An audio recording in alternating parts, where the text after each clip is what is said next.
Okay, good morning everyone. Thank you all for coming out on this wonderful windy day. Hope you're enjoying the nice weather that we have, at least until, tomorrow evening. So, my name is John Geib. I'm a master gardener. I've got specialty training in both vegetables and compost. We're going to talk about the fun part of the year for gardening. That's the dream part, where you get to plan and see what we want to do for the whole year. Now, first thing we need to do is go through and check out our social media posts, change our relationship status. We are now officially in our relationship with seed catalogs for the next couple of weeks while we get everything planned and ready to go. So, what are we going to be talking about today? Well, like I said, we're talking about the dream portion of our the year, planning it out for the season. So, we're going to be talking about space. When we talk space, we're talking about when, where, how much, that sort of thing. We're going to be talking about when we're going to be doing all of our planning, okay? When are we going to have to plant seeds to get them started and ready for the season? When are we going to have to plant them? When are we going to be able to harvest? This sort of thing. Then we're going to be talking a little bit about some of the oddball considerations that a lot of people may or may not remember to think about when they're doing their planning early on in the season. And I'll give a little bit of resources that you can find additional information for. Okay, now, talking space. Our first key question is, are we going to be doing indoor or outdoor? Now, indoor can be a couple of different things. We can be talking about actually planting stuff inside the house. This could start with seed planting to get ready for transplants to go out in the garden. It could be actually planting doing container gardening inside your house if you don't have any space outside that you can do. So this could be, planting, like a greens and stuff to have all summer long in the middle of the summer. The other thing you can do with inside gardening could be a greenhouse if you've got the money and the space for something like that. Greenhouses, while rather expensive, do have a lot of good use, at least during the spring, winter, and fall time frames. Usually during the summer they're going to be too hot unless you can air condition them, and that's a little bit hard to do around here, but it is possible. Are we going to be doing in-ground or raised bed type gardening? Okay. If we do in-ground gardening, it works well for keeping a little extra moisture in the plants because you've got that big reservoir of the ground to work on. If you're doing, but the problem is that most of us have a solid clay soil, which gets to be a little bit of a problem for planting a lot of stuff, especially if we're doing like root vegetables. So we do raised bed gardening where we can actually control the soil. We can control pH, we can control how well it drains, and so we get a little bit better control over what we can actually grow. And because of that, we actually get a lot more variety of plants that we can grow in that soil. Okay, or we can do miniature raised beds, otherwise known as containers. Containers are very good if you've got limited space. You're renting and you don't want to be able to put in a garden, and you need to be moving, have a chance to move the garden with you. If you have limited full sun type options, container gardening works very well because you can actually sit there and take your containers and move them around throughout the day and the year to make sure you get enough sunlight for your plants. Okay, but a lot of this comes down to money. Okay, like I said, greenhouses are great. You can do a lot of stuff in a greenhouse, but they cost a lot of money. In-ground gardening costs almost no money, except the time and effort you're going to do to actually amend the soil to get it into something that we really want to be growing into. Now, when we talk space, the other thing we have to think about is what we're going to be doing with all the harvest that we're going to be getting from our vegetable garden. Are we going to be preserving it to try and keep that wonderful food crop that we're growing? Are we going to try and keep that throughout the summer and into the winter and feed ourselves only from our garden? Okay. One of the things to think about this is where you're going to be storing all of those if you're going to preserve them. Okay. Think about, most people have a fairly small pantry, and so you're going to have a whole lot of shelf space to go ahead and plant these things into. So you think about other things you may need to do about space storage. So, under beds, closets, all sorts of places you can actually store your food if you're going to go ahead and preserve it. The other thing to think about, this does cost a bit of money. Each of those jars that you see on those shelves, Usually runs about $1 a piece. Now, it's a one-time investment. The lids you'll have to replace every time you use them, but they're fairly cheap, 10, 15 cents each. But the actual jars themselves get to be a little expensive. They also get to be heavy. As you can see in the middle one on the top shelf there, they're sagging pretty heavily. When you're looking at a shelf full of quart jars, you're probably looking at about 100 to 150 pounds per 3 feet worth of shelf. So that's a lot of weight. So you need to get a pretty good quality shelves if you're going to do this. The little metal racks that you'll see over on the left-hand picture there, those actually work very well for it. You can pick them up at like the big box stores and stuff for about $150 for the 6-foot tall versions. So. Now, when we're talking space, how much space are we going to need? Well, first off, we need to think about what we're actually going to eat, okay? And the key thing about that, only grow what you're going to eat. Because there's no point in spending all the time and effort to grow something if you're not going to eat it. Now, that said, I don't eat peppers and hot food. My wife does, so I have to plan the space for her. So I don't get the chance to just grow for me. But I do a lot of growing just for me. But there are a lot of things I don't grow that neither of us particularly care for. Radishes, rutabaga, things like that. There's some other stuff that we just, it's okay, but I'm not going to waste my time and effort onto it. So just make sure that what you are planting is something that you're actually going to be able to use, because it is going to take up your space in your garden. That said, one of the things that I do recommend is planting flowers in your vegetable garden to help attract pollinators and also to provide space for the garden predators that'll feast on all the pests in your garden. You want to kind of keep a habitat for them. So that's one of the things you may want to think about, adding a little bit of extra space just to have some flowers into your vegetable garden. Now, we've all seen these types of pictures that we have here. These were back from the 40s and 50s when they were talking about victory gardens to help win like World War II and stuff. And it was kind of the idea of, hey, plant your food locally so we don't have to worry about, having the farmers produce the food for you, that all that food can go overseas to the troops. So, it's like, here's the size garden that you need to feed. This one's, I think, a family of 5. It's a 25 by 50 plot. So it's kind of an interesting thing to kind of look at. They've got all sorts of different ones. All of these were done by government agencies. Done reasonably well for size, but the layouts can be a bit of an issue. Here's for 2 to 4 people. It's a 15 by 25 plot, so it's a third the other size, but doesn't put as much food out.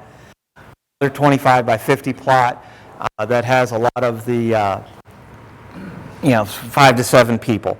Now, the interesting thing about all of these that you look at, if you start looking down each of the rows that we go down, they've got corn next to the broccoli, next to the cabbage, next to the beans. Okay, summer crop, summer crop. So these things don't take into account our actual weather here. When we look at these, we're actually trying to make sure that what they consider enough space for a family of 5 to 7 may not be quite right, because they're talking about planting a whole year's worth of food in one single plot all at one time. This chart, which is one of the handouts that you've got with you in your packet, it's a very useful selection. I got this off of the Texas A&M website. What this does is it shows actually how much food you can get off of a particular variety of plant for a linear row foot. Okay, so it says if I've got 100 feet of, let's go with carrots, okay, if I plant a single row of carrots 100 feet long, I should be getting anywhere between 100 and 150 pounds of carrots off of that. Okay, now it's got that little last row, how many plants that you need for each individual person. I find that to be absolutely useless on these things, because I use a lot of carrots, especially at nighttime, for a snack. Okay, I burn probably about a pound of carrots a week just in my snack food. That's not including any carrots that we use for soups, stews, other things that we may use them for, like salads. So I use a lot of carrots, all right? So what we need to do for our family is we probably need about 100 row feet of carrots just to cover our own carrots themselves. And here they're talking, let's see, where is it, carrots, about 10 to 15 feet. So I'm going to be planting a lot more carrots than what they're going to recommend, but that's just for us. But that goes back to plant what you're going to actually eat. The other thing to think about when you're doing this, if I plant a 100-foot long row of carrots I eat for myself, if I plant them all at the same time, they're all going to be ready at the same time. Okay, so what I'll do is I'll actually do more of a succession planting. I'll plant, roughly what I'll need for a week, start that off, plant that amount, move over. The next week I'll go ahead and I'll plant out another row of carrots for what I need for that week. And then I'll keep doing that every week so that when it comes down to the harvest time, about the time I've gotten about 10 rows, like 1-foot rows of carrots done, that first row is about ready to be harvested. And so I can pull those carrots out, resow that row, and I just keep moving row by row every week, harvesting out those carrots. And so I only use, a foot and a half worth of bed space about 3 feet wide to cover all of my carrot needs. So it works out real well doing succession planting like that. The one problem that you have, carrots don't grow all year round. And so what I'll usually do is when it gets down towards close to the end of the carrot season, I'll go ahead and I'll plant a large batch of carrots, and then I'll have to store those for those times when the carrots aren't actually growing. Now, how much space is that 25 by 50 plot if that's what you're going to be using? Which is, between 1,250 square feet of garden space. That's just a pretty big size garden for most people to handle, okay? But if you look at our typical Abilene plot, Abilene lots are running about 60 by about 110. So I went ahead and I just kind of made a quick diagram. Okay, this is what our basic lot size is. Oriented it, typical lots are laid out, which is an east-west direction. So, sun will be coming up to the right here and going down to the west on the west side, or the left side of the picture here. I put about a 2,000 square foot block in the middle to cover the house. This will cover the house, the garage, and all that sort of stuff. And I drew in the driveways and sidewalks. These are areas that we can't plant in officially. Then I just threw in, okay, here's my 25 by 50 plot. It's a pretty big spot, and it takes up a fair portion of our backyard. So, okay, well, the other thing is a lot of us have gates out our back to go to drop off our trash in the alleys. So that 25 by 50 can be split up however you want. So you could kind of split it into halves and whatnot. But one of the interesting things is this is what most of our yards look like in the front yard. Spot of grass that nobody ever uses. All we have to do is mow it every week, water it every week. We might have a tree in the front yard, but a lot of times those have either died out or we just nobody ever planted one. So how about we use some of our front yard for some of our gardening space, okay? But what we can do here, cut down that backyard spot so we get a little bit more backyard, and then we start planting stuff in the front yard. Now, this front yard garden can go ahead and be used as anything from herb gardens, which are very pretty and very flowery, so a lot of times they aren't going to be complained about by your neighbors.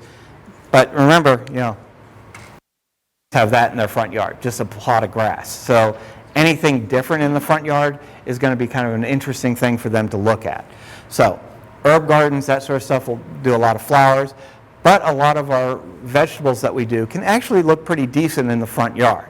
Now, planting corn or tomatoes, maybe not. But a lot of things, think dinosaur kale, looks like an ornamental plant to most people, although it's edible. So, you can do a lot of this sort of thing of using up your front yard for actually part of your vegetable garden. And a lot of times you can even get around HOA restrictions because you're doing something that does look pretty and almost looks like an ornamental garden too. Another thing you can think about, most of us have those little wings on the side of our lots that run, 5 to 10 feet wide at most. Absolutely useless unless you have like a dog or something where you're using that as a side yard for them, as a little miniature kennel. So these things, since they're useless, plant vegetables in them.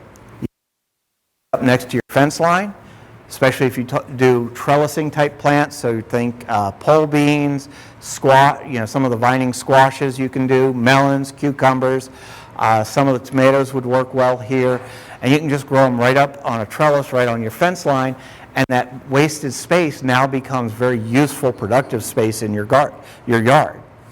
Okay, the west side of the east side of your west fence works very well also, because it works well, especially if you've got something that doesn't like a lot of the heat that we get in summer. You can put it on that east side of the fence. It gets all the morning sun. Once it starts getting hot in the afternoon, it kind of fades off a little bit, and it doesn't get quite so hot on those plants in the afternoon. So you can actually grow some stuff a little bit longer during the seasons. Now, if you're in an apartment, you're not going to be able to do quite as much growing as most of the rest of us, unfortunately. So what you're going to be doing there, you're probably going to be growing in small containers. These are going to be grown a lot of times in front of your windows. If you've got windows in your apartment, they're not going to be a whole lot of light, and then the light may or may not be good quality light for you. It may be just coming in from the north side of the building, so it's real iffy on whether you're going to get a lot of light. You can use grow lights if you want to grow indoors. So that's one of the things you can think about. A lot of things that you're going to be doing also is you're going to be growing a lot more vertically because you are so limited in square footage. If you've got a patio outside your house or a deck area that you can use, these work real well for growing a lot of your stuff. But like I said, you're going to try and have to grow vertical to get enough space in there to actually grow things. This one's like a little salad garden that they have on a little salad wall. Everything that you grow normally in ground, you can usually grow in a container. Some things are a little bit fussier and don't work quite as well, but that's is what it is. But over here we've got tomatoes, squash, all sorts of different varieties of stuff that will work. One thing to think about if we are doing indoor gardening like this, some of the varieties of stuff that we're growing, specifically anything that has a fruit to it, so think squash, cucumbers, any of the melons, that sort of stuff, they're going to actually need to be pollinated. And so if you're indoors and only doing indoor gardening, you're going to have to become the pollinator. So you're going to have to take a Q-tip, go into the one plant and kind of transfer from one to actually get your fruit to go ahead and set. Outside, it's not too much of a problem. Bees will find your plants just about anywhere, unless your apartment complex really sprays heavily and wipes out anything being able to come find your stuff. So you still may need to do it. Some plants, even those that do produce fruit, are actually self-pollinating. Tomatoes, believe it or not, are actually wind-pollinated for the most part around here. Beans, actually, before flower actually opens, it's actually pollinated itself. So it's just kind of an interesting thing to think about. So a lot of these things will actually be able to grow without any pollination. Just a couple of shots for garden stuff that we can do. Now, if you look at the one on the right there, one of the interesting things about that is they're using a PVC pipe as their planter bed. It's reasonably cheap. The nice thing about it is what you can do is you'll cut like a 4-inch hole in there, 3 or 4-inch hole, and then plant one of your little straight pots straight into the PVC pipe. And that way you can just flow water through the PVC pipe, which you can see here. They'll flow water in from the top left. It'll flow through the pipe, come back, and it ends up at the bottom. Now, what you'll need to do is you'll water it just enough to get the bottom of that pot wet. It'll wick up all the moisture, and you'll find over time that the roots will actually grow down into the bottom of your pipe. And so every time you add water to the pipe, it's just soaking in those roots. If you do this for like full season on something like lettuce and stuff, a lot of times you'll find you go to pull out your plant at the end of the season, and you'll find that the entire inside of that PVC pipe is solid root mass. So it's kind of neat to do. One thing about doing container gardening like this, because there isn't all the nutrients that we normally have in the soil, that the roots can just go as far as they need to find whatever they need. If you're doing it in container gardening, you're going to have to keep a regular schedule of fertilization and watering to make sure everything stays healthy and growing well. Now, timeline. When you go online and talk about, oh, I'm growing this, when should I plant it, that sort of stuff, a lot of people will talk about what zone they're in, thinking that that's something important when you're talking about vegetables. Zone means almost nothing to a vegetable gardener. Most of the plants that we plant are annuals, and all zones, the USDA zone classifications do, is talk about how cold it gets in the winter. So unless you're dealing with perennial vegetables, think asparagus or strawberries, zone means absolutely nothing to us. What really matters to us is our last and first frost dates. Okay? Last frost date is our average last frost date. Around here it is March 21st. It has happened as late as April 21st, and this was Snowmageddon year. That was our last freeze that we really had, the real late one. And I have seen it, though, as early as February. Okay, so that's a pretty wide window of when our last frost date is. And this is where I always think of our last frost date as April 1st. Mother Nature will like to fool us. Okay, so that's when we have to start thinking about when we're going to be getting our hot weather plants out. Now, when it comes down to our first frost in the winter, what we're looking there is how late can we plant something, say like a tomato, in the ground and still be able to get harvest before that first frost. The one thing about our first frost around here is usually one night, temperature will hit 32 degrees for about 1 hour. Okay, very light frost. We really don't have to worry about that first frost too much, except for very frost-tender plants like peppers especially, and watermelons. Watermelons I found on a clear night at 35 degrees will freeze. So that's one that you really have to worry about for cold. Now, because it is such a light frost, a lot of times we can keep tomatoes and some of our other stuff protected well enough so they can keep growing and producing by just throwing a little bit of frost cloth over it, or old blankets and towels, just keep them covered up, and then we can keep harvesting off of them after the frost has gone away. I actually was getting tomatoes off my tomato plant through the beginning of this year. So all the way through January 1st, we were still harvesting off tomatoes off of our tomato plants with minimal frost protection because we had a fairly decent early winter. Now, people talk also about how many frost-free days we have. We have 245 frost-free days, which is very nice. People are like, oh, you can grow anything. You've got such a long growing season. And that doesn't take into account that 3 months of those, we're sitting at over 90 degrees for highs. And 1 month of that, we're usually sitting over 100 degrees. So, like tomatoes, can't handle that kind of heat. Okay? They'll either die off or at the very minimum, go ahead and stop setting fruit during those real hot times of the month. The nice part about it is, though, if you can get your tomatoes up, growing, and especially if you've got an indeterminate variety, they'll set fruit early in the season. You can grow through the summer. You can get those to harvest out. And then as soon as the temperatures start dropping down in the fall, you can go ahead and start getting another second crop of tomatoes a lot of times before the freeze comes in. So you can get a lot of fruit off of a tomato plant around here if you get them in the ground early enough, which I'll talk about here in a minute.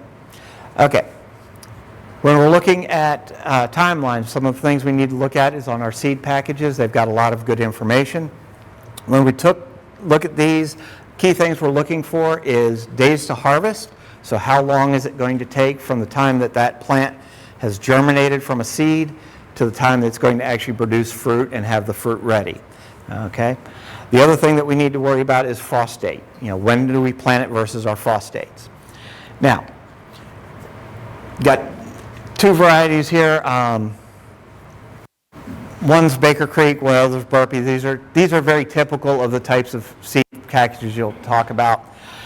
When we're looking at, say, this is the Burpee seed packet here, all of the seed packs will give at least a little bit of information on what's interesting about the plant. This is Detroit red beets, or Detroit beets. And so extremely sweet, perfectly round beets, 3 inches across, deep red flesh, and deep red skin. Just a little bit about it so you kind of know what you're trying to get out of it.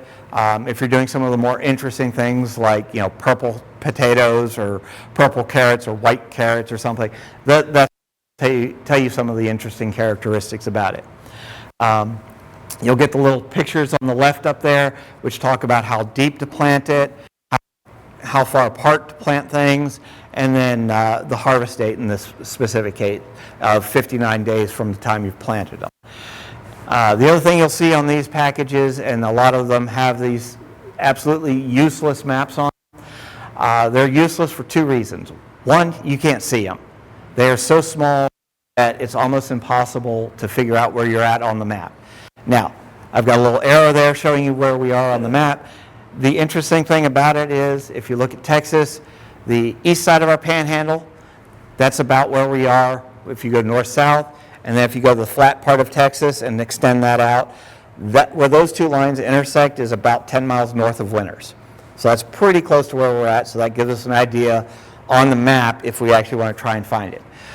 The other problem that we find on this is if you actually look at that spot is right in between 2 zones usually. And so according to this, beets should be planted anywhere between January through March or March through May. I can tell you if you're planting beets in May, you're not getting any beets because they're going to burn up in our heat. January depends on our weather. February is usually our hard winter, although we've had a couple of real hard winter times this year already. So, January is probably too early, May is too late. So it's really hard to pick out when you start talking about these.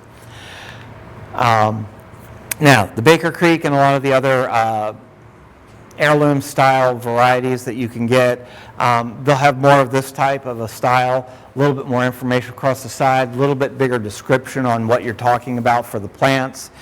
This one's a cherry tomato. First thing it says, 60 days. That's your harvest time. Now think about that. 60 days is, 8.5 weeks.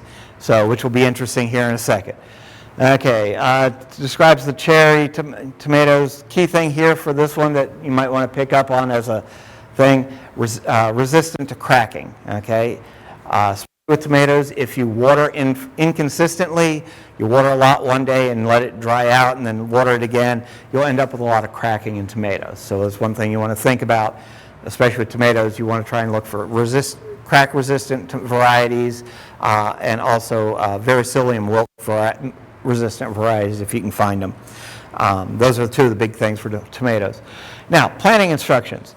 Start indoors 6 to 10 weeks before last frost. Well, last frost is middle of March. 6 weeks prior to that is February. So these should be already in the ground, started as seeds indoors right now. Interesting thing to think about. All right. In fact, we're probably a couple of weeks late. But 10 weeks indoors. Wait, it's only 8.5 weeks before they start setting fruit. And so you got to be careful when you're doing this to make sure that you don't end up with fruit on your plant before you plant it outside. Okay, you're going to want to pick off any flowers that pop up early and make sure that they aren't actually setting fruit indoors because it'll stunt a little bit of your production that way, unless you want really early production off of your tomato plants. But I'll talk about tomato plants here in a minute. Heat mat for tomatoes. Tomato plants are very notorious for liking between 75 and 80 degrees to actually germinate the seeds. Now, everybody's like, oh, well, we need to leave the heat mats on, keep them nice and warm. Tomatoes, once they germinate, they don't mind having 40-degree temperatures, okay? It's just that germination is when they really need to have that hot temperatures. So if you only have one heat mat, but you need to start a whole bunch of different flats of plants, you can go ahead and as soon as those seeds germinate for the tomato, move the heat mat off of it into the next tray. Let's see. Oh, one thing I did forget to mention, all seeds are labeled with the year that they are supposed to be sold at. It's illegal to sell seeds if they are not for this coming season. So all of the seeds that you have that were grown for this season cannot be sold, key thing, sold for next year. They should already have been sold by the end of last year. Okay? Now, because of that, I've got treats over on the table that we'll get to at the end of the session, because I was able to have picked up a whole bunch of seeds from somebody getting rid of them because they could not sell them any longer. So we get to get the beneficiary. Seeds will actually last several years after their official expiration date. It's just you can't sell them. So over the years I've worked up this. This is also in your packet to give you a good, little bit bigger description of it. If it's the regular green, you can go ahead and plant it either as transplant. If you're doing by transplant, think tomatoes, peppers, that sort of stuff. You know, get those seeds started early indoors. Those are the dark green sections. So as you notice, the tomatoes, you know, a couple of weeks in January is when we want to start the tomatoes indoors. Note when I say to go ahead and plant out your tomatoes outdoors, okay? Tomatoes outdoors, I usually recommend planting them out early in March, usually the first week. I actually do mine a lot of times the last week of February, okay? But what about our last frost date? When I plant tomatoes, and the best way to plant tomatoes is, you know, I've got my 6 to 10 week old tomato plant. It's about this tall, off of, you know, from the ground up. Nice, big, healthy tomato plant, getting ready to set fruit. I'll go out into the garden. I'll strip everything off of that stalk except for about that much of it. So the top 6 inches is all the tomato plant I'll have. I'll then dig a hole. I do very deep raised beds so I can go straight down. If you can't go straight down, you can just do a shallow trench. You take that entire tomato plant that you've stripped all the leaves off of. Because tomatoes are a vine, anywhere that stalk touches soil, it will start growing roots. Okay, so I'll plant this tomato plant in this really deep hole, fill the hole with crushed eggshells to add extra calcium to it. I'll fertilize the soil with a very good balanced fertilizer, usually a 10-10-10 type fertilizer. If I can't get a full balanced fertilizer like that, I'll make sure I've got like a 0-10-10, something with a lot of phosphorus and potassium in it for root growth and for fruit growth. Get all that soil mixed up with the fertilizer, fill in that hole, and so my tomato plant will now be this tall, okay? It will look stunted for the next 2 weeks. It will do nothing above ground, okay? This plant will be sitting there, and that whole stalk that I've buried is now growing roots. So instead of having a root ball that's, you know, from the 1 gallon container trying to get all the nutrients it needs, it will end up having a root ball within the first 2 weeks that's about that big around. And it's tripled its root mass in the first couple of weeks. And so once it starts growing, after the roots have started finishing growing out at least somewhat, this thing will explode in growth. I usually will get between 6 and 10 inches of growth in that tomato over the first month, every day. Just boom, boom, boom. I mean, I've got a 4-foot cow planted, 18 inches off the ground. This thing, by the end of the first 6 weeks, this entire cattle panel will be covered in tomato plant. And so I get a very huge tomato plant, and it can produce a huge amount of tomatoes. Okay? It's also very resilient because it's got that big root mass. It's got a lot more area where it can keep moisture coming in as it needs it. So it's a very good way to grow tomatoes around here. Now, the problem with the frost that we have, because that plant's only this big, I found that a 5-gallon bucket set right over top of it if we're getting a freeze for the night with a rock on top of it so it doesn't blow off, because usually when we're getting the freeze, we're getting a wind coming through. So secure the bucket nicely on top of that tomato plant. It's healthy. I've done that with temperatures down to about 25 overnight, so it doesn't have any real major problems. So it works really well for that. Mornings, once it's above freezing, I can go ahead and pull that plant off. It can get the sunlight and keep going. So works real well. There was one thing. One thing I did want to point out, if you look at your potatoes, our official time to start growing potatoes is coming up next month in about 3 weeks. Valentine's Day is the day to plant tomatoes around here for our spring crop. So something to think about. Timelines, this is kind of like a general rough average if you're looking at how long it's going to take to grow something. One thing, this one's actually wrong. I've got an updated one that was handed out to you today. The days to harvest average I usually have, like for tomatoes, I've got about 15 varieties of tomatoes I plant on a regular basis. Of those, I took the days to maturity and averaged them. So that days to maturity can be a little off. I've got some varieties that are 100-day varieties, and I've also got others that are 60. So this is just trying to give you an idea of roughly how long you've got to work with. The other key thing it's got here is days to germinate. So once that seed's down in the ground, it may take anywhere from 1 day to 2 weeks to grow, to have that seed germinate and come up. And if you're sitting there looking at a seed tray that has nothing in it after 2 weeks, you're going, did it not germinate, or is it just the seed? Well, this helps kind of give you an idea. Okay, it's going to take a couple of weeks for that seed to germinate, or you should already have things up. So that's one of the key things to think about. The other thing to think about here is families. A lot of times they talk about crop rotation, which we'll get to in a second.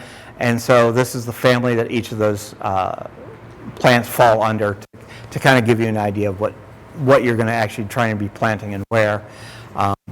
My problem I always run into, probably of my garden is either a cubit or a nightshade. So peppers, tomatoes, potatoes, eggplant, cucumbers, all the melons, all of those fall under those two categories. That kills me for space.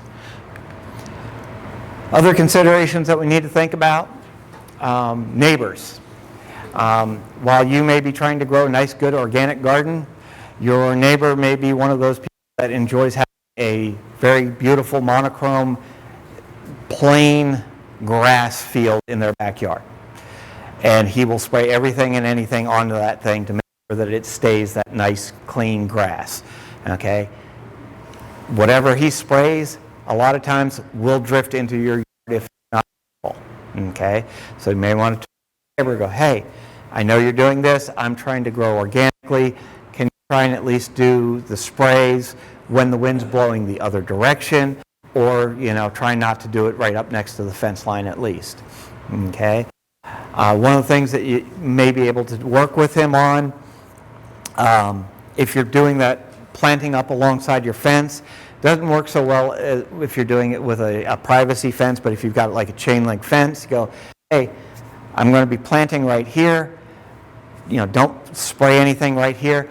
Anything on your side of the fence, you get to keep. Okay? And that way it kind of bribes them into going, hey, they're doing all the work, I get some of the benefit of the fruit, so he may not spray quite as much. If the person does things like broadleaf weed killer, a lot of times that's spread out as a pelletized granules to get soaked into the ground.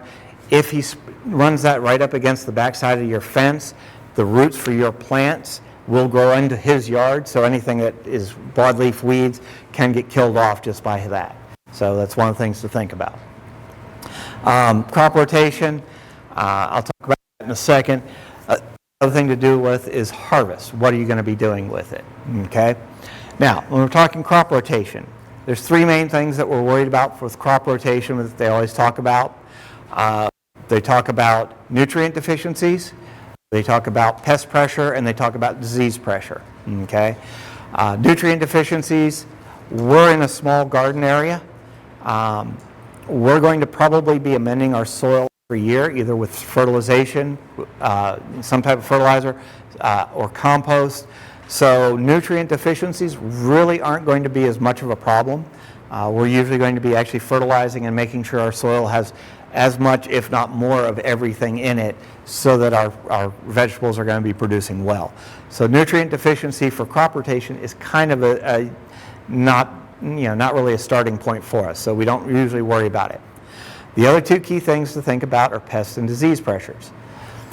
We're in a small garden area, okay? Guess what?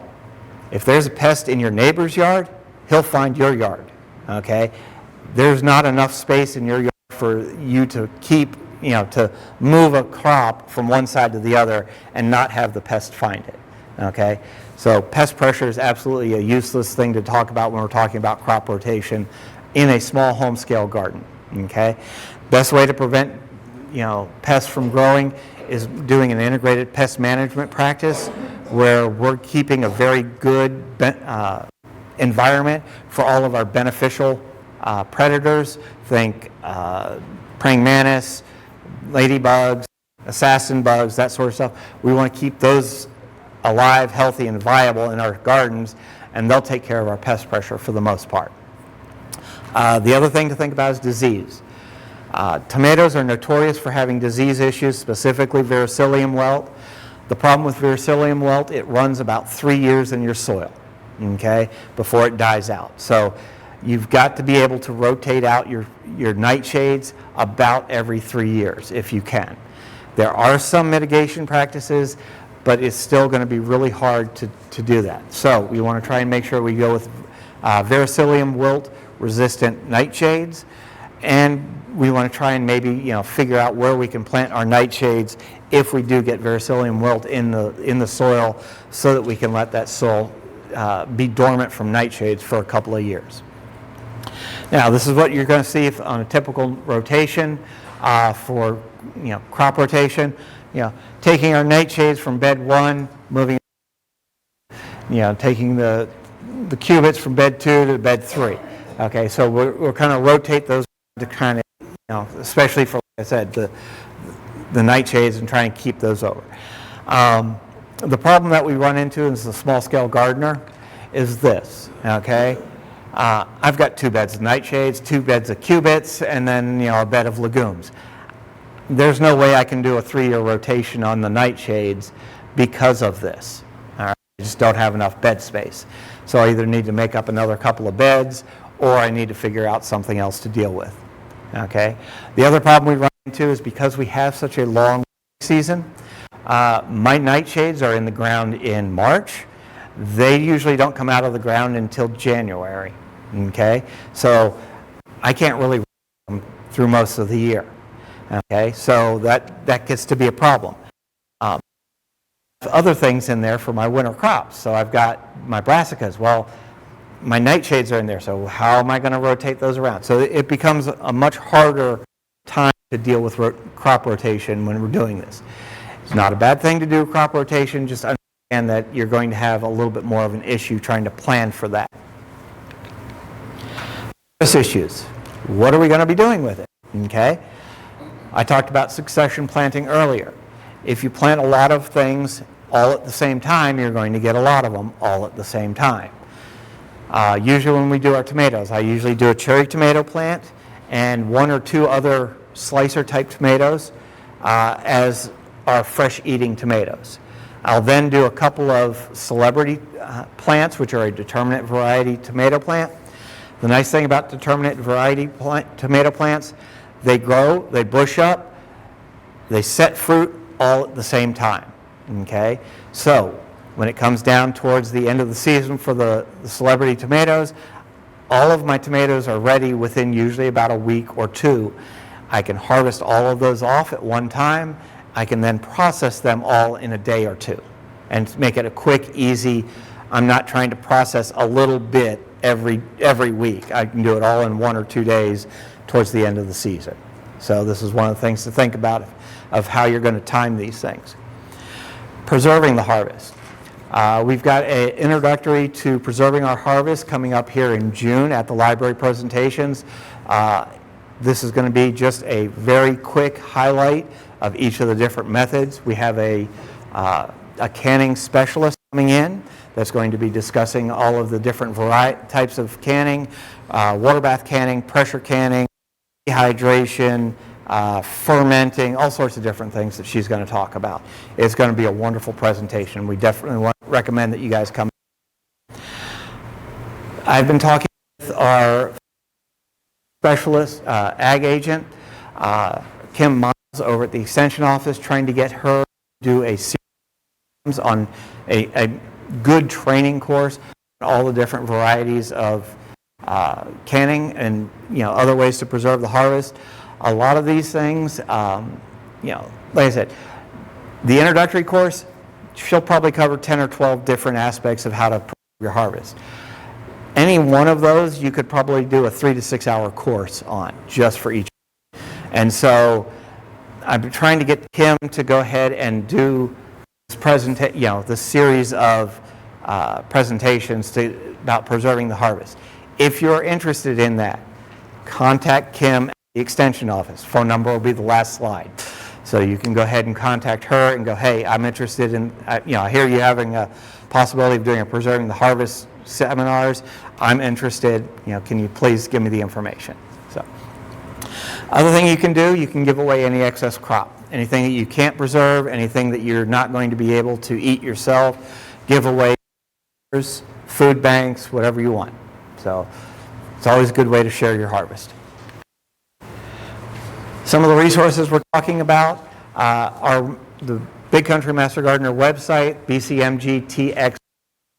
Got some links to some stuff from there, and talking a little bit about varieties and things like that.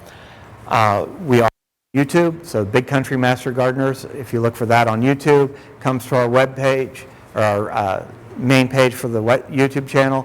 We have, I think, 21 or 22 videos dealing just with vegetable gardening. Okay, so we've got a lot of really good information on vegetable gardening, specifically for growing vegetables in Abilene. So a lot of good information. AggieHorticulture.tamu.edu is A&M's specifics for dealing with horticultural things. They've got a selection in there for vegetables. They've got a wide variety of information on how to grow particular vegetables, things you need to think about with each of those. Also has a list of the recommended varieties for our local area, but that also I do have as a handout for you. Okay. The other thing to do is books. There are a lot of good books out there. The 4 that I recommend are the next 4 that we're going to be talking about. Mel Bartholomew years ago came up with what he called the square foot gardening method. If you look at and read the seed packets, they usually talk about growing a row of carrots and then moving over 12 inches and then doing another row of carrots. Well, why do you need that foot in between them? You're planting your carrots every 3 inches this way. Why can't you plant them every 3 inches this way? And it turns out you can. Okay, the idea behind it was that you needed areas to walk in. Well, I don't need to walk between 2 rows of carrots. I can plant 4 rows of carrots right next to each other, and then I can walk on either side of that. And that's one of the things you can think about. So it's got a lot of good information. It talks a lot about soils and planting spacing, all that sort of stuff. Next one, especially if you're a first-time vegetable grower or even just a fairly new person, the book by Jessica Sowers is pretty good. It's got a lot of good information in it, but it also has a lot of very good inspirational stuff talking about growing food. If we're getting a little bit more in depth, we're talking about Greg Grant's Texas Vegetable Gardening. Greg is he's out of Tyler, if I remember right. He does a lot of good information. The book is written for all of Texas. It's a little bit written for a little bit more east of here, but you can go ahead and adapt those practices without too much problem for our local area. The other one I highly recommend, especially if you're going to be doing organic type gardening, Plant Partners by Jessica Wallister. I got the chance to talk to and listen to her at a seminar a couple years ago at the International Master Gardener Conference. It was an excellent talk. It talks a lot about companion planting, although it's not called companion scientific community because it has bad connotations because it's just hearsay. You know, they do it as plant partners and it's now research-based. And so all of hers is research-based information. It's excellent. I did a talk on it, which we have on our YouTube channel. I ran, I think, about an hour and 20 minutes. I covered one of the 8 main topics that she has in her books, and I only did highlights. So it has a lot of really good information. But I put a lot of that stuff into practice this past year in my vegetable garden. One of the key things I found, I had almost no squash bug pressure in my garden this year because of these recommendations. And if anybody grows squash, they understand the bane of our existence is squash bugs. And I was able to all but eliminate that problem this year. So it works very well. All of those books, by the way, are available at the library for free. So you can go ahead and check those out. Here's some of the other resources. There's the phone number to the extension office. You can call that and contact Kim if you want to do the preserving your harvest. Any questions? Because I know there's going to be a bunch.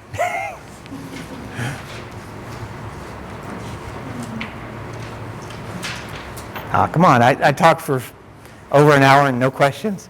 I got a question. Yes, ma'am. So I just moved here. Okay. And my whole interest is learning how to garden here compared to San Antonio. Yep. Where I came from. I've gone there too. So what would be the best resource that you shared with us so far for information specific to seed varieties that are for here? Would that be the gardener way? Yeah, for the vegetable varieties, the list that you've got that's for Taylor County, those are our recommended varieties.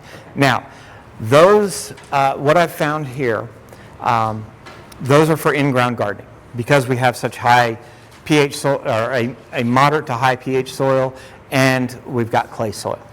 So if you're doing in-ground gardening, those varieties are recommended. If you're doing raised beds or container gardening, because you're controlling the soil, pretty much any variety will work as long as it can handle our extreme heat. If it could handle the heat in San Antonio, it could probably handle the heat here. We do get a little hotter, but not much. So, and then our YouTube channel has all of the information on things that we're going to have to deal with specifics. Your big problem is going to be dealing with winter all of a sudden, because I lived in San Antonio for 10 years, so I know exactly what you used to deal with. So, other questions?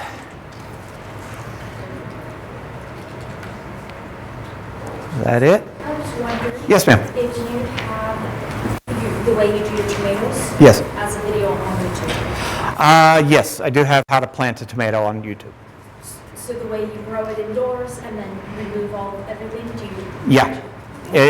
Well, it's mainly about planting it, but it's very simple. It's just you grow it like you normally would, and then just when you're planting it, the planting is really the only big difference.